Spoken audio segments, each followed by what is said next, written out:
Hey, this is Sky. Welcome to my YouTube channel. It's bright and early, daily discipline, mind, body, and soul. This is how we get through it. Sunday, let's get into our study group for warriors. I got a couple new subscribers to the channel. Welcome to the channel. This is how we get down every single Sunday. I do a little study group for my hardcore heads, people that need a little bit more. I try to go through some of the stuff that I study and think about during the week. I write notes relentlessly. I have these notepads everywhere, and I'm always jotting down thoughts and ideas. I'm always studying. Let's just get into it.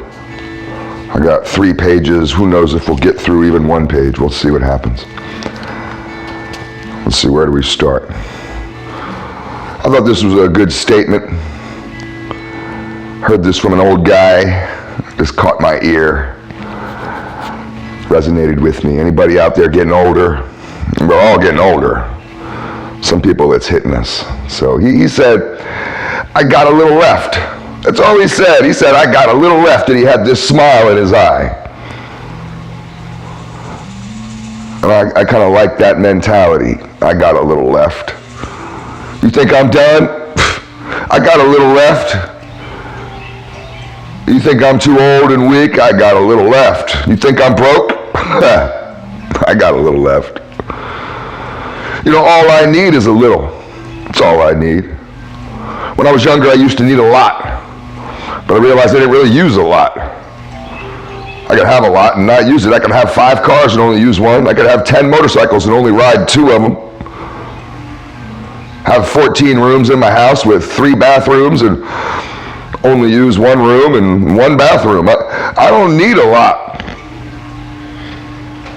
All I need is a little. You know, an acorn comes from an oak tree. A little tiny little acorn. Sometimes all you need is a little. And I realize as I've gotten older and I've gotten stronger and wiser that a little for me is a lot for you. A little for me isn't much. It might be all of what you got. It's just a little for me, though. You older guys understand it. You young guys don't get it. Let's go to the next one. Let's talk about the Civil War. There's going to be a second Civil War. It's going to happen within 2 years. By 2025, we'll see fighting in the streets. I'm not kidding. It's going to be terror cells from the extreme left and the extreme right. That's going to be how it starts. But then we'll see Checkpoint Charlie. You know what that is? You military guys know what that is. You're going to see checkpoints in cities. They're going to be patting people down for guns. You're going to have Gestapo-style military divisions doing investigations, stopping by your house to interview you about a post that you put on social media because you might be a potential terror threat. You're going to see the jailing of political opponents. You're going to see the very real beginnings to a very real civil war, and some might say that we're actually already in it right now. Let's go on to the next one.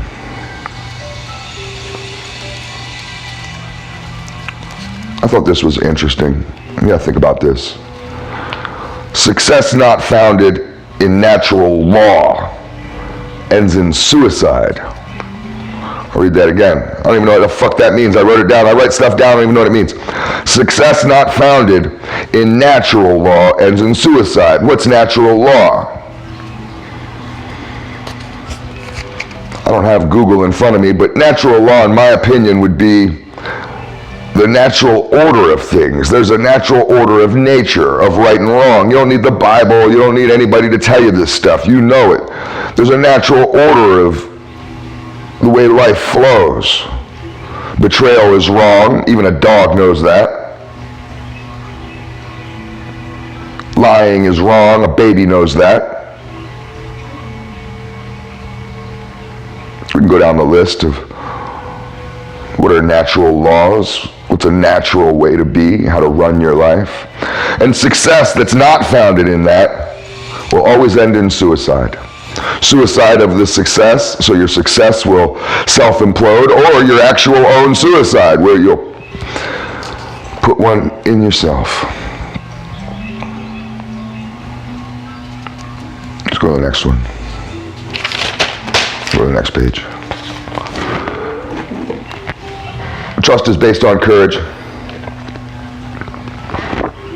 You got to regain your willingness to trust. Got some of you motherfuckers out there think that you're so hard. Your unwillingness to trust is really what makes you weak, makes you soft, makes you a sucker, makes you naive, makes you childlike. Trust is mature. Trust is knowledge of betrayal. Trust is knowledge of being bitten and still putting your hand out anyways to see if that dog is safe. You have to regain your willingness to trust. You'll never trust again. You motherfuckers with that tattoo, how many times have I seen it? Trust no one. You might as well just tattoo on you, I'm a bitch. That's what it says. It's like you motherfucking chicks out there, you go get some Japanese or Chinese emoji, little letter or character of theirs, and you think it says peace and love or hope or courage, and it says soup or some stupid shit. You don't even know what it says. It's like trust no one. Trust no one. I'm a bitch. I'm a sorry bitch. You have to actually decide, okay, I know I can get hurt. I know this is going to suck. I know I'm putting myself out there, but I'm willing to try this again. When you're in that point, you're ready to move forward. You'll get past some of that trauma. You have to face, this is the next one, you have to face everything that made you feel vulnerable. I'm talking about anger.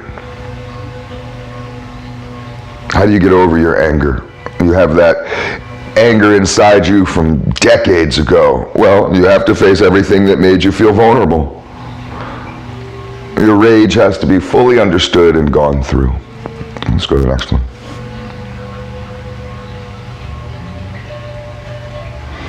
You ever wondered why men like superheroes? Superheroes have gotten more gender neutral, gender fluid. They all look like sissies to me. But superheroes back in the old days, my generation, the old superheroes, square jaws, big chests, muscles, they were mostly men. I mean, you had Wonder Woman and Supergirl and a couple of the X-Men chicks, but for the most part, men liked superheroes. Men read comic books, men liked superheroes. Superheroes were for boys. Why? I think part of it is because every superhero offered a duality, a yin and a yang, a strong and a weak, a light and a dark. They had a couple different types of dualities going with them. Say Batman. Batman had both strong and weak, with Batman and Bruce Wayne, but he also had light and dark, because Batman was kind of dark, at least sometimes. Superman had his double persona, where he was mild-mannered, fairly normal, working class. And then he was the above and beyond kind of guy, where he could do anything, save anyone, help anyone. I think that kind of duality is important to teach little boys. Maybe we're losing that with some of our gender-neutral superheroes. They whine about their problems. Watch a whole movie of superheroes and it's basically them just whining about their damn problems.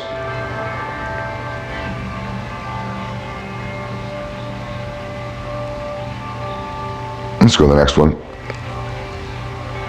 Don't die watching TV when you could be on it, right? God's plan is greater than yours. Sometimes you just have to jump in the water, even if you don't know how to swim. Just see what happens. I did that with the motorcycle industry. 20-something years later, I have a worldwide reputation. I made enough money to buy a car, a house. I'm thinking about buying a second car and a second house. Sometimes you just got to go for it.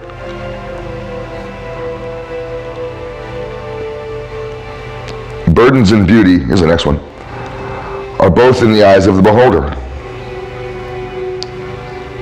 Remember that. Your outlook determines your reality.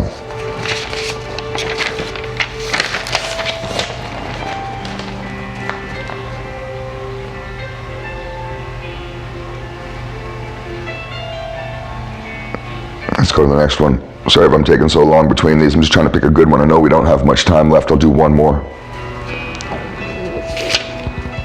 Jesus sits beside you. He doesn't stand above you.